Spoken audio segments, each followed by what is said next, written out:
physician from St. Louis, Missouri, and I have the really wonderful privilege of being a full-time EMS physician or EMS medical director in St. Louis.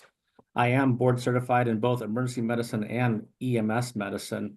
I do hold a adjunct professor appointment at the Washington University School of Medicine in St. Louis.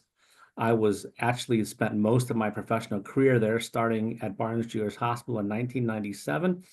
And for a whole 13 months now, I've been the chief medical officer at the St. Charles County Ambulance District in St. Louis, Missouri, and the privilege of serving as past president of the National Association of EMS Physicians as well. So I'm really excited for this opportunity to speak with you today. I want to thank everyone for the kind invitation to share my experience. And I have the fun and very easy task, frankly, of sharing why I think EMS is such an exciting way to start a career in healthcare, or to even just have a career in healthcare in EMS.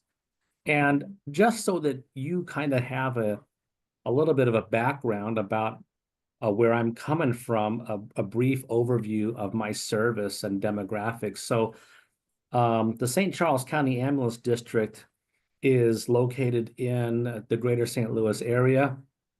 We are the first county immediately west of St. Louis County in Missouri. Formed in 1974, the St. Charles County Ambulance District has grown quite rapidly over the decades to become the largest single ambulance district in the state. We cover just under 600 square miles with a population of about 405,000 people. And we're busy. When I first started here part-time with the district in 2006, I believe we were just under 30,000 calls for service. Last year, we surpassed 54,000 calls for service. We are projected to surpass 75,000 calls for service by 2029. Our ambulances put over 1 million miles a year in running calls. We have quite a number of cardiac arrest saves, which is probably the national benchmark about how an EMS service is doing. Even though cardiac arrest, when your heart stops, accounts for maybe 1% of all of the calls that an EMS service does, we really, most EMS agencies focus their time and energy in quality assurance and continuous quality improvement on that particular call, because nothing else truly tests the limits and the function of an emergency medical service than a cardiac arrest call. And so we're very proud. We have a national, the national cardiac arrest survival rate is about 10%. Ours is just shy of 17% as of a week ago. So we are incredibly fortunate to have a robust training division, which I'm going to talk about in a moment, and really, really dedicated employees. So we have about 19 stations, soon to be 20 at the end of 2028, and one unified headquarters that combined about 7 buildings into one. That's about 3 years old. It's really great. And that map that you see on your screen is just kind of an example of where our stations are located in St. Charles County. You know, when someone calls 911 in an emergency, it begins a whole cascade of emergency response, from the emergency medical dispatcher to the first responders, that includes police, fire, and EMS. And there are various levels of training in this paradigm. Sometimes there are also pre-hospital registered nurses. We are seeing an increase in pre-hospital mid-level providers in the form of physician assistants and nurse practitioners. And of course, more and more EMS physicians are out there in the field like me. Because of the relatively short time that we have together, we're going to focus on talking about these two, which forms the core of our first responders. That's EMTs and paramedics. And a lot of people actually do not know the difference between an EMT and a paramedic, and people use the terms interchangeably, and they're actually not the same thing. Just to give you a quick overview, when you are talking to your students and maybe counseling them on healthcare careers, an EMT is an emergency medical technician. It is 1 semester of training. Its scope of practice is non-invasive and maybe some limited medications, limited pharmaceuticals. They are considered BLS clinicians, or basic life support.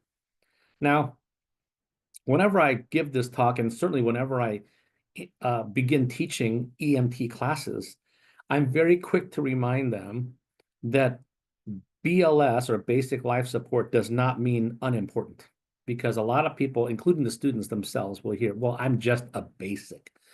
And I say, don't let the word basic fool you. Basic is fundamental. I wish we could just call it fundamental life support instead of basic life support, because that's really what it is.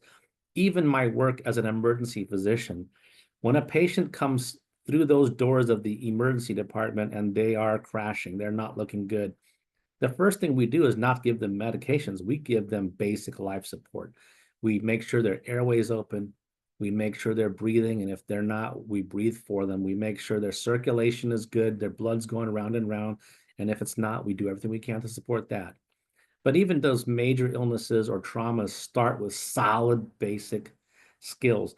In fact, in EMS, the EMT is often given the most important job, which is chest compressions, doing CPR. So the ABCs, the basics, are fundamental.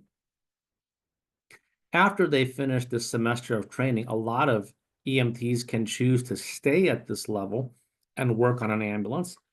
But thankfully, a lot of them decide to go on to become a paramedic. Being an EMT is a prerequisite to paramedic school. So in other words, you don't just go to paramedic school. You have to get your EMT license first, and then you can be a paramedic. A paramedic is an additional year, 12 to 14 months of training, again, after EMT. So total to be a paramedic is closer to a year and a half. There are some programs where for a few more classes, you could get your associate degree. Often it's an AAS, an associate in applied science. Paramedics are considered ALS clinicians, or advanced life support. So paramedics, therefore, are able to do invasive procedures, including some surgical procedures like a surgical airway. If they're choking, for example, they can't get a breathing tube down in the mouth, then they have to cut a hole in the throat and put a breathing tube that way. Advanced pharmacology, starting IVs. The most important thing I tell my paramedics is that, well, yeah, just because you're advanced doesn't mean you forget your basics. So even an ALS assessment begins with basic life support. So I tell them that the most important skill, of course, is not doing more, it's knowing more. So that's the first thing I talk about in paramedic school, is don't get caught up in, oh, now I can do more things. It really is knowing more things, a higher level of knowledge. At the St. Charles County Ambulance District, we have an EMS training academy, and we offer both, actually, EMT and paramedic. Not every school offers both, but we do have an EMT school and a paramedic school. And our EMT graduates very often form the majority, the bulk of the pipeline into our paramedic school. So as you can see on the screen, good-looking class. We have a great need in the next 5 to 7 years in the first responder community, not only here locally, but frankly, across the country. When you think about the history of ambulance service and EMTs and paramedics, it really took off in the early to mid 70s, 1980s range.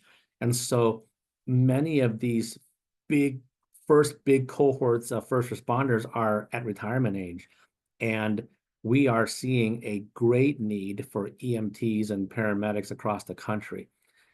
We're afraid, actually, that our pipeline isn't full enough to completely fill all the openings that will be coming available in the next 5 to 10 years.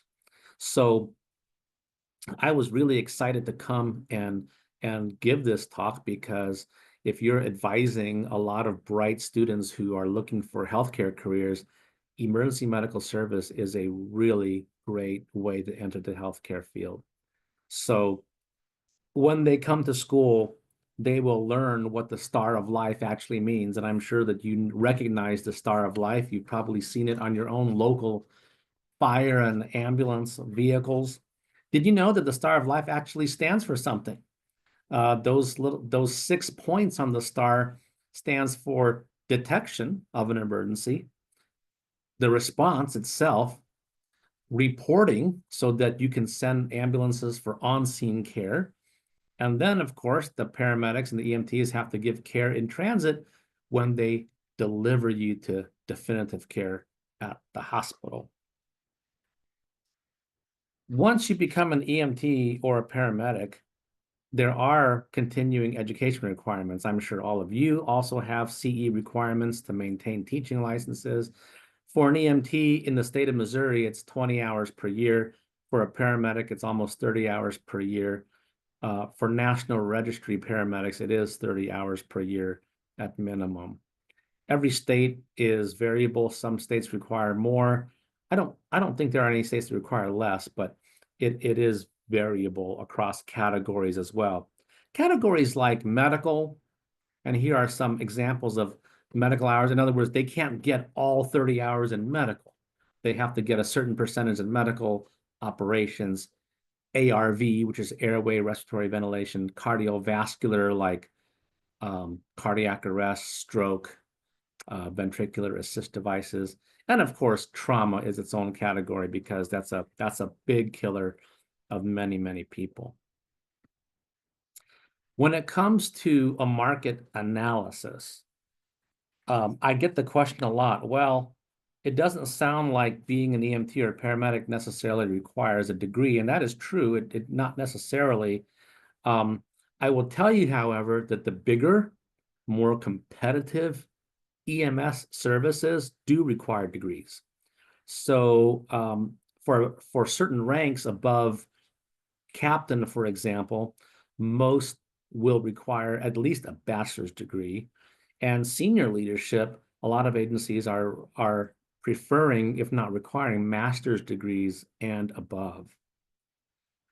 Now, I understand that most of the audience today are health science teachers. And as this talk is about education requirements, I'm guessing that health science teachers would be interested in things like program length and accreditation requirements, degree requirements, and things like that. But you know who does not care at all? Who doesn't care at all about any of this stuff? It's the 911 caller. The 911 caller does not care if the person coming to their emergency is a union, non-union, part-time, full-time, black, white, fire department, private EMS, third service. They just don't care. They want clinicians who are going to give competent and compassionate emergency medical care. And this is something that's probably one of the most difficult things to teach sometimes. We can easily teach skills, we can easily teach drug calculations and the science part, but getting the students to really see beyond the fact that these are human beings at the worst time of their life is pretty important to get across during the educational career as well. One of my mentors, Dr. Bill German, he was Missouri's first state EMS medical director and an ER physician himself. He always used his bully pulpit as the first EMS state director to talk about his slanty pedal theory. And he said, you know, Mama German never cared how a car worked. She just knew that the slanty pedal made the car go and the square pedal made the car stop. And he always used this analogy, which is so good, I think, to remind us that the people who call 911 also don't care about how the system works, what degree you have. how much training you've had, et cetera. They just want to know that you're good at what you do and that you can do it competently and compassionately. Because after all, that is the bottom line. In our field of EMS, we answer calls for help and we save lives. And my people do it on the regular. And it's really a privilege for me even to go out there, be in the field with them to run calls. But also knowing that 24/7, 365, I've got 260 paramedics out there answering the call for help and saving lives. I kind of alluded to our cardiac arrest save rate. We have a survival to discharge rate of almost 17%. And I just have to brag about them a little bit because again, this is substantial. When you consider that the average across the country cardiac arrest save rate is 9 to 10%, it is substantial. What helps is that we have a lot of bystander CPR in this county. Not every locale has a lot of bystander CPR, but that's something else that I always encourage people to do is learn CPR. It's super easy. The American Heart Association has classes in every state and every town, it seems, and at least nearby, and it really matters. So, and I remind people, you don't have to be a nurse. You don't have to be an EMT or paramedic. You can just be a regular citizen who wants to help. Learning CPR is super easy, and man, it makes a big, big difference. As you can see at the bottom right corner, in our county, we have almost a 50% bystander CPR rate, and that I am positive that contributes to our nearly 17% survival to discharge, which is just remarkable. Dr. Tan. Hi, this is Nancy. Yeah, What would you attribute that to, that high percentage of regular people being trained in CPR? yeah, we have a very robust outreach program where we visit every high school and we have our volunteers, paramedics who go out there and we can train up to 100 kids in a high school gymnasium at a time how to do basic life support that includes cardiac arrest recognition and CPR. We have mannequins that light up that when you're doing it correctly, you get a green light. And if not, it shows you different lights and the instructor can tell you what to do better to make quality chest compressions more effective. And we do free classes for businesses. Our public relations arm will go to banks, businesses, private businesses, and do free classes and maybe do a class for 12 office people or 20 and over the lunch hour do a quick review of what CPR is, how to do it. It really is a lot of outreach, but it's so worth it. You know, when we see the results, you can't argue with the results. Yeah. Thank you. I thought that would be of interest to some Yeah. of our educators on the call here. Yeah, there are a lot of states, and I'd be curious to know if they want to put this in the chat as well. Um, if they're in a state that requires CPR training for their high school students, because there are many states that say that as a condition of graduation, the student has to have had CPR training. And I can tell you that in our county, um, we have had clinical saves where a family member who happened to be a young person who got our training did CPR on their loved one and helped get them back. So we are undoubtedly reaping the benefits of an aggressive community CPR and education program. So that is never a waste of time to learn CPR. And We do have in the chat that let's see, Texas requires high school seniors to have CPR training before graduation. And Bill, I believe he is an EMS teacher, if I'm remembering correctly. Is that right, Bill? Yeah. requires CPR experience. You want to tell us what that means, Bill? What experience means? Because you have it in quotes there. You can unmute yourself. Yeah, what's that? It's kind of open. It's kind of open interpretation. So our district, we take our EMT students over to the middle school and train all the eighth graders, and it's hands-only CPR with the AED over the course of 2 days. Mhm. And so they're not required to have a certification, but they are required to have an experience. And for us, at least the hands-only and the AED and the time that we have to do it is it works out well. Very good. Oh, and from North Carolina, they require CPR training to high school students prior to graduation. Lisa, is that certification or they just have to go through a training? You can unmute yourself if you like. They actually just have to go through a training. Mhm. But we're very fortunate at our school because the local EMS comes to our health science classes and offer the students the opportunity to do an EMS ride along. And they can do that for up to 3 school days, and it is a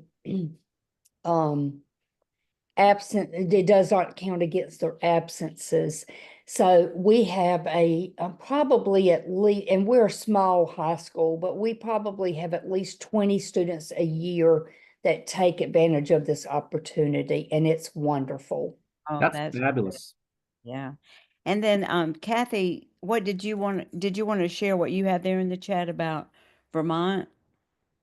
Yes, there's been talk about making it statewide. I don't think it is there yet, but many, many high schools, that is their goal, that students at least get the hands-only CPR, and they're doing that via the health classes. That's very cool. Okay. Very cool.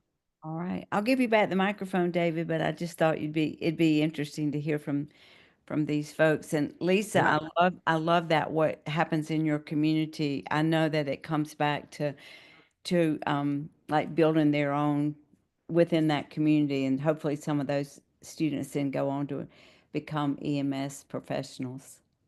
Yeah. I love that because as I really like the ride along program because a lot of people, especially high school students, they may have kind of an interest. I'm sure everyone sees the ambulance in their community from time to time or the fire truck, and they're wondering, well, what does it take to get into that field? And they just have no idea what a rewarding career EMS can be and what it is. And so those kind of programs are definitely going to, especially with 20 kids a year taking advantage of that. That's amazing.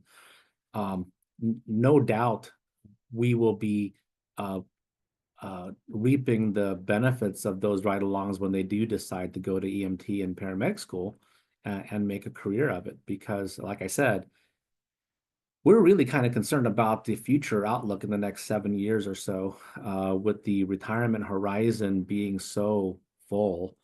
There are already a lot of places that have shortages of EMS professionals, and sadly, especially in rural areas, I just saw a news article where an entire ambulance service had to close because they didn't have anyone to work.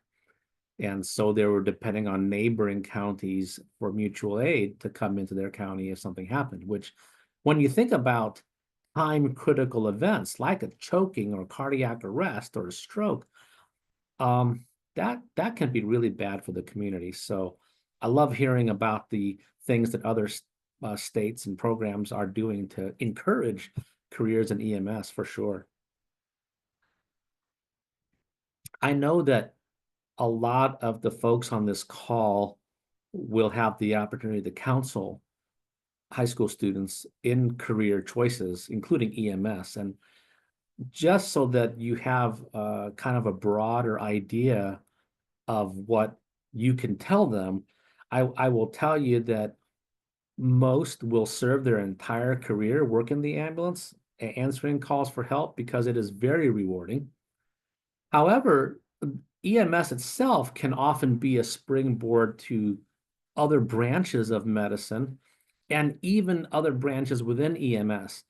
A lot of people will tell you that longevity depends on some variety and not just answering calls on an ambulance day in and day out. And there are actually some subspecialties in EMS that you can tell them about, like this one, for example. This is a picture of some of my paramedics who are certified medical specialists in urban search and rescue, or otherwise known as USAR. So these paramedics work primarily on an ambulance. However, they're also on call for special teams. So things like this example in training where a mountaineer is trapped or a hiker is trapped somewhere and they have a broken leg, they need to be extricated. They have special training in rappelling and rope rescue and urban search and rescue as well, for collapsed structures like in tornadoes, earthquakes. And they can, beyond what a normal paramedic would know how to do, they would be called upon to perform the rescue, provide medical care in very dangerous environments or austere environments. And it's incredibly rewarding.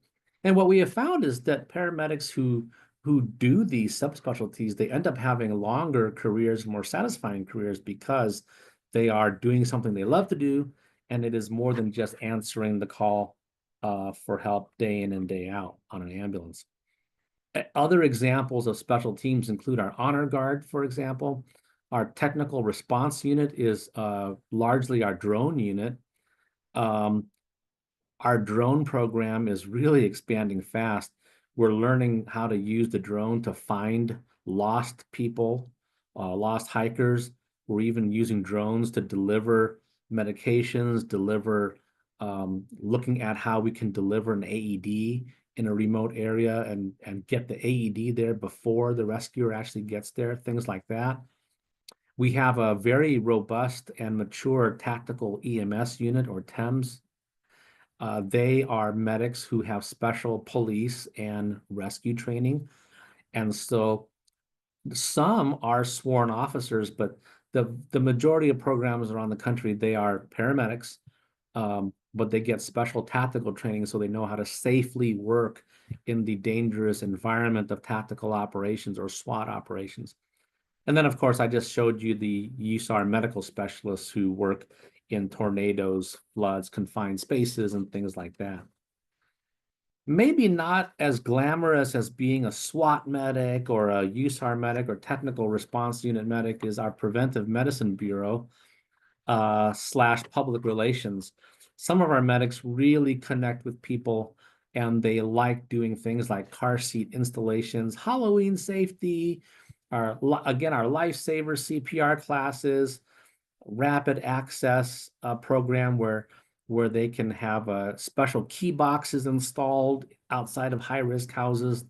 For example, the elderly who live by themselves, they can participate in this program where only the ambulance district has a key code and can get their key to their house, so they don't have to break the door down like we have to do so often for people that don't participate in the program. These community connections are incredibly important as well, and also provides a lot of satisfaction for the medics who participate there. We have a really mature CERT program as well. CERT stands for Substance Use Recovery and Response Team. These paramedics have special training in substance use disorder management, evaluation, and treatment. In 2017, we were named the Community Impact Program of the Year by the American Ambulance Association for the number of people we have saved through opiate reduction programs, opiate treatment programs, harm reduction programs. Is also incredibly heartwarming to help people that were given a second chance at life. We also have a really long-standing MIH program, Mobile Integrated Healthcare. These paramedics are specially trained to deal with the management of chronic diseases that become 911 problems because the patient just doesn't know what else to do. Like they don't know how to take their medications right. They have frequent falls at home, things like this. The medics can go in there and make sure that they reduce risks. They do an assessment in the home. They make sure their medications are filled out properly and refilled properly. things like that. Very, very rewarding as well. Sparking a bigger dream in healthcare, I know is a topic that the organizers wanted me to touch on. Again, a very easy task because EMS often serves as a catalyst to launch careers in other healthcare fields, like being an EMS instructor or educator. A lot of paramedics go on to nursing school to become a nurse.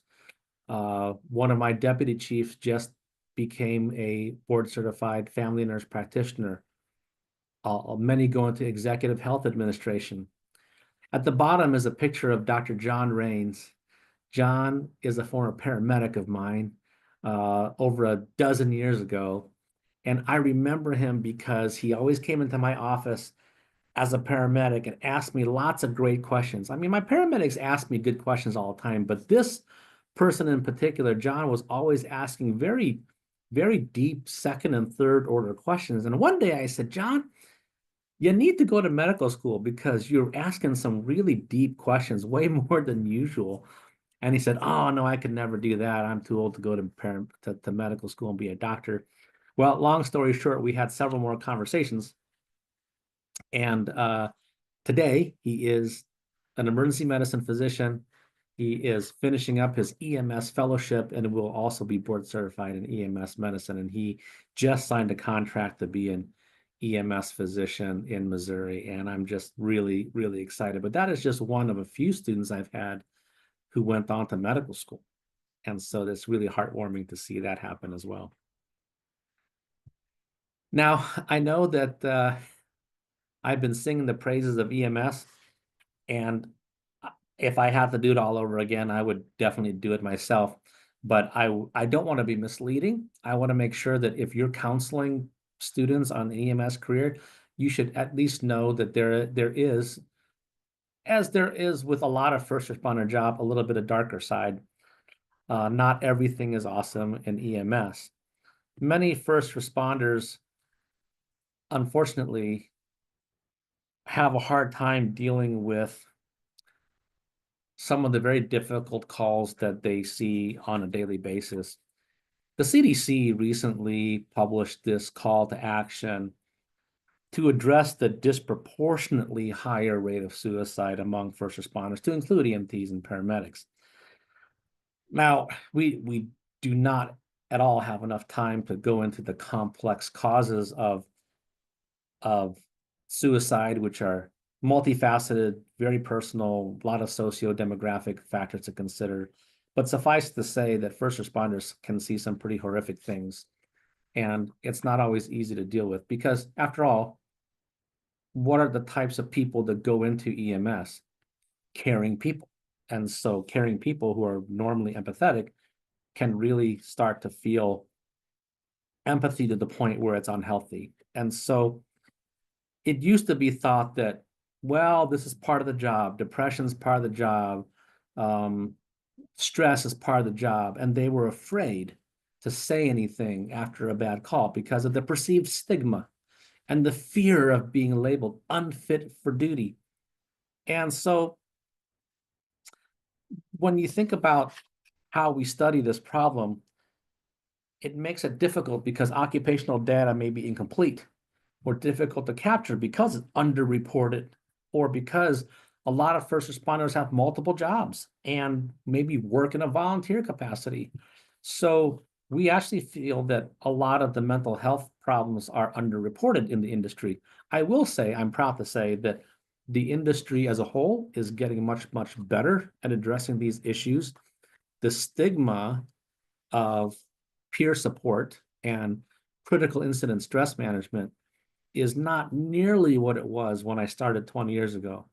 In fact, I'm happy to say that now it is much, much more accepted and expected that after particularly difficult calls, they be taken out of service, to get a debriefing, to do a hot wash, and to immediately begin the management process so that after many years in EMS, they don't end up having more harm than good from the career. Suffice to say, I believe the good outweighs the bad. Otherwise, I wouldn't be talking to you today. The majority of my folks come back to work day in and day out because the good outweighs the bad. And because a career in EMS is just, like I said, so rewarding, especially when you get to meet the people whose lives you saved. Every year we have a survivors banquet where we invite the paramedic crew and the survivor and their families to come enjoy a nice lunch, and they get to present them with the award. Very few dry eyes in the house that day. And it's just incredibly satisfying when you get to see those loved ones enjoying more time with their family because of our efforts. And it's really, really cool. If I had to summarize our talk today, I would say that beyond the traditional 911 response, EMTs and medics really have transformed care around the world. I always like to remind them that EMS does not bring patients to healthcare. EMS is healthcare. And that was not the case when EMS just started, I can tell you that. But it has evolved to be an essential link in the healthcare chain. EMTs and paramedics save lives every day in their communities. And when people experience the worst days of their lives, EMS is there for them. And an EMS career actually enables students to live the exciting world of healthcare at its most urgent. It does give them a rewarding and fulfilling career in public service. And many EMS professionals, as I've shown, may also be sparked to enter numerous other healthcare professions in hospitals, clinics, educational institutions, and much, much more. So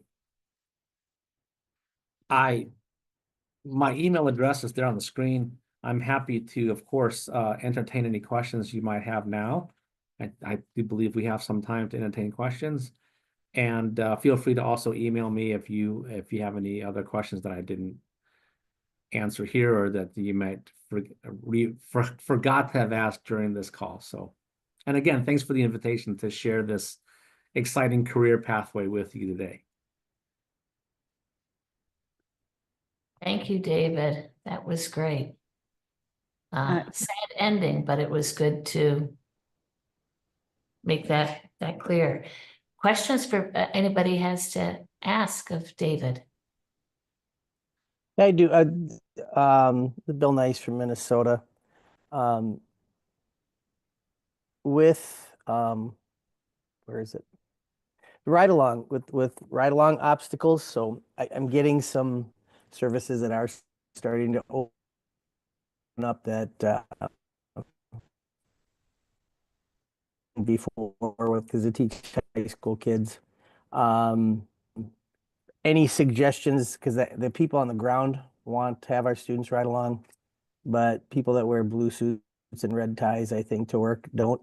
Is there any suggestions to how do we get around that, under it, over it? Yeah, unfortunately, that is a problem.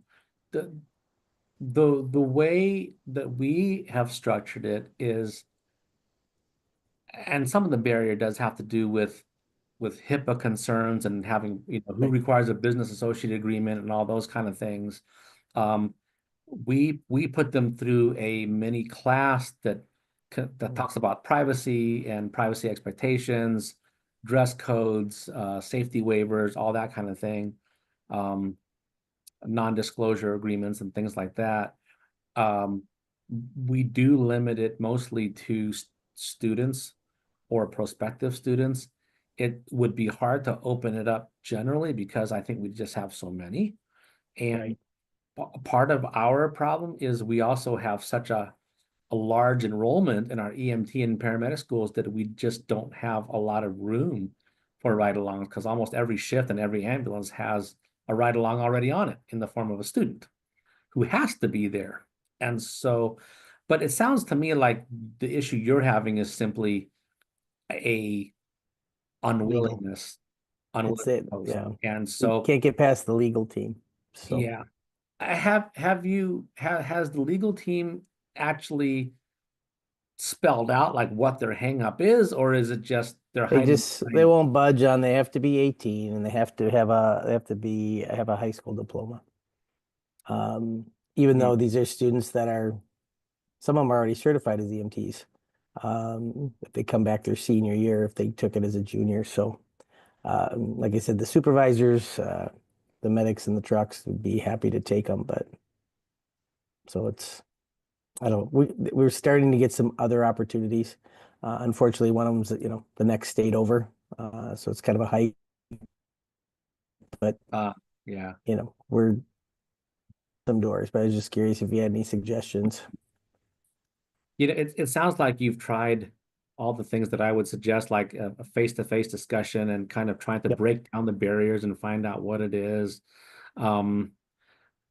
Perhaps another angle would be if they instituted an Explorer post or Explorer program. We're already a post, Mm-hmm. but okay, yeah. So we're already a post, but if the service wanted to do that too, because I know the ones that we do have the opportunity to ride with, they request and require that our students are explorers already, just Okay. because it provides supplemental health insurance and then the liability insurance as well. So it protects them and protects our students. Yeah, that helps a lot. I wish I had an easy answer for you, but this is a problem that a lot of locales are dealing with, and a lot of it is just, honestly, a lot of it is just political. It's who is sitting in the risk management seat. You may have the exact same agency with a different attorney, and all of a sudden they're all for it. So Right. there's not, how do you work around that? I don't know. So I was thinking that we need just a change in the leadership, right? yeah, Might be the best. that is often the solution. Lisa, do you have any kind of agreement? Or I know you're in a small community and everybody knows everybody kind of thing, but I didn't know if you had like a formal agreement with your We EMS. do. Matter of fact, they actually went to our school board meeting and they drew up a contract of how, they want the ride-alongs to go. The student is required, and of course their parents is required to do a form, and that form has to be notarized and stuff. But it was a formal process for this to happen in our county, and it got started about 4 years ago. But and when everybody came to the table at the board meeting, I mean, it was a good thing. It was a positive thing, so they made sure it happened. Well, are those kind of written agreements, or is there a process? I didn't know if that was something you could share with Bill, realizing that Bill probably still needs leadership change, but I didn't know. Bill's email is in the chat there, and Okay. and And I personally don't have those, but my CTE director probably does have that information. I could probably get hold of it and send it to Bill. oh, that you would be great. Yeah. All right, and I see Rossi from Delaware. She's the health science state leader there. Rossi, is that a new hand? Did you want to speak? Oh, yes. Hello. I just have two questions, and thank you so much. I was really looking forward to this to the meeting because, like I put in the chat, we're actually trying to adopt the state model for EMS, and I'm actually right now in the process of building a committee or a roundtable, if you like, to kind of start with the first step and making sure we have like all the key players involved and all that good stuff. So my first question is, since we're moving to the state model, one of the things that came up is the labor gap analysis for EMS or for EMT in particular. Is there a way that you have found to help increase student participation within the pathway? Keeping that like I guess in the forefront. How to attract more students? Is that what you're asking? Yes, yeah, because our students, I won't say for all, but a major concern is that it's not a sustainable pathway as far as like for a career, but definitely needed because a lot of our students that have who are in the pathway now at the local levels really appreciate because it kind of gives them like a heads up into the medical profession, prepping for like nurse practitioner, doctor, things of that nature. So they're really are really taken to it. But as far as like the engagement piece, the struggle that I have received is like, well, they're looking at the bottom line, which is, that career labor metric piece. And so I'm just curious to see, what have you found to be successful as far as like increasing participation engagement, so that way they can still participate in the pathway, gain those industry recognized credentials, and to prepare them for that next step, in further medical professions and degrees. Well, I'll tell you the easy answer.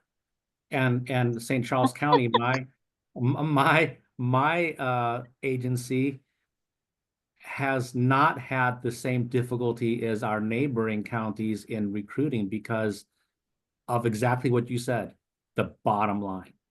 So we made a strategic decision some years back, knowing that if we have a revolving door of employees, and every 24 to 36 months we're having to hire new employees because they keep quitting to go to higher paying jobs. Because when you look at an EMT pay, for example, you can make more money as a manager at Wendy's or McDonald's than Right. EMT. Right.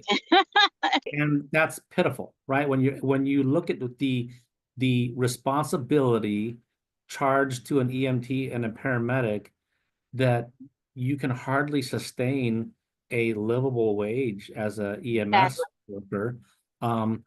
The interest is there, but the practical nature of choosing this career in many states is impossible, makes it impossible. It is so variable, and this is a really good question of yours. It is so variable. I haven't even gotten into the different deployment models of EMS. So for example, there's private EMS, which traditionally pays much less per hour. There's fire-based EMS, and even that depends if you're a fire department or a fire district. A fire district very often can pay much more than a fire department because a fire district has its own taxation authority. Oh, wow. Okay. And they don't necessarily have to share, whereas a fire department has to share the same pot of money with public works and lighting and water and trash pickup and every other municipal service. They're fighting over the same dollars. We have third service. Now, my agency is a third service. So we are an ambulance district. So we do have our own taxation authority. We have worked very hard over the last almost 2 decades at increasing wages to the point where it's actually very attractive to be here. St. Charles County Ambulance District is considered a destination agency, meaning people try to work here for the long haul for 30 years and their entire career here.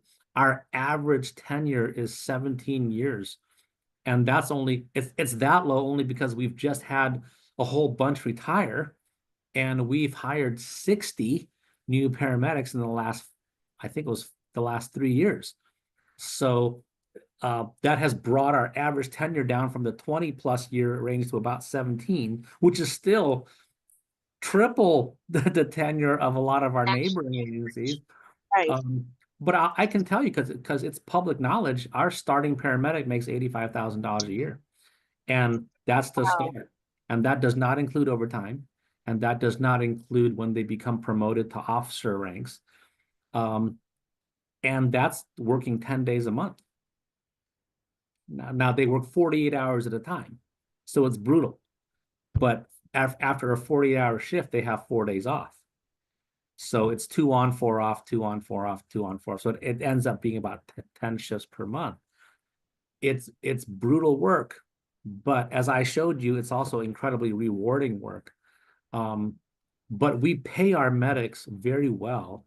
We also expect a lot out of them. They train and train and train. And like I said, we have a 17% cardiac arrest survival rate, which is remarkable. And but that's just a small reflection of all the other calls that they do equally well. So we pay them well, we train them well, we treat them well, And as a result, our patient care is better, and we have very little turnover, except for those who are retiring, of course.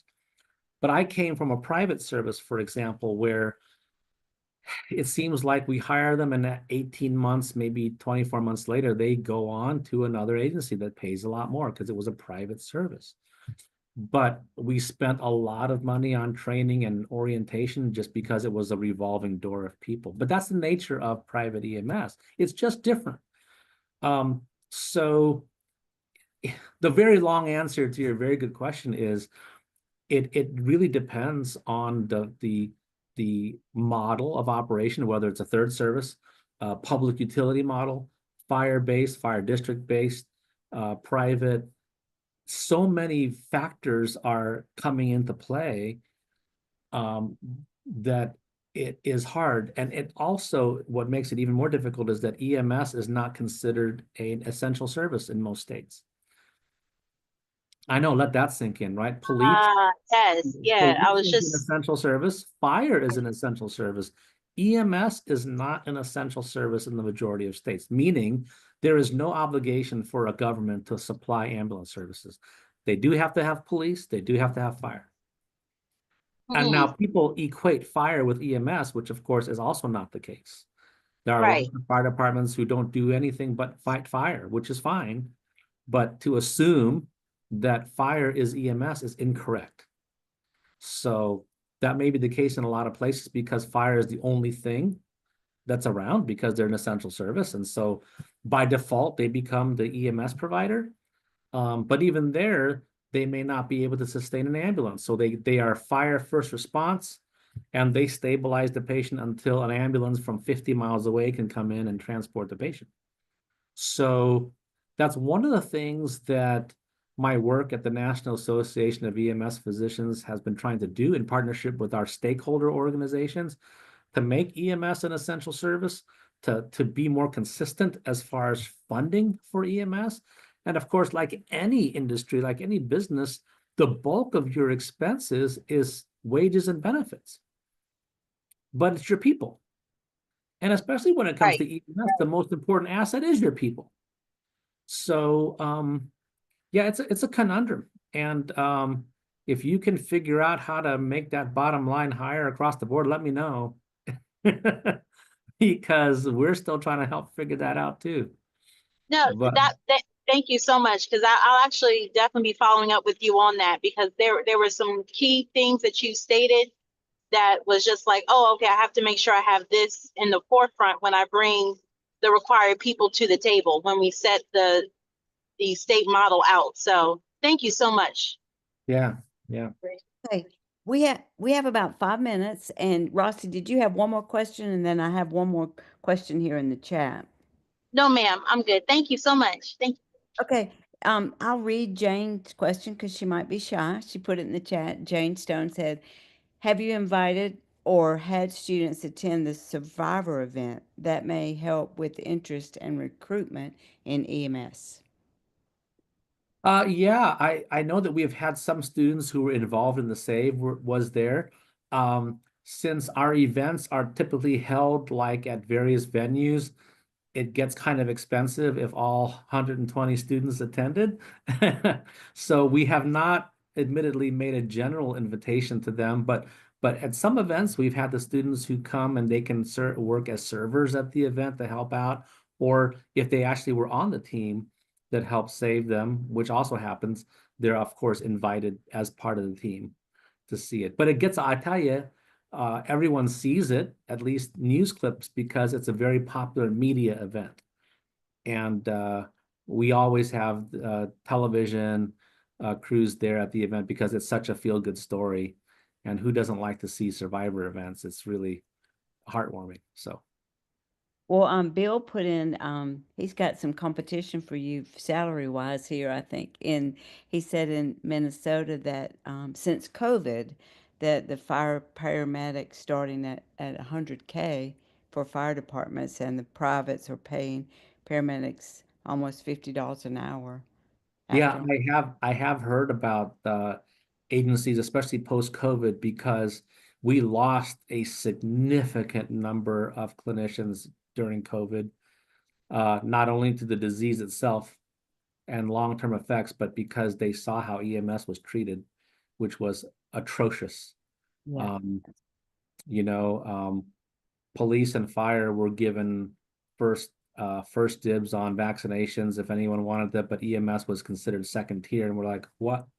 Who do you think is going into the house and think, what are you talking about? It's that kind of thing that just baffled me and just drove me crazy.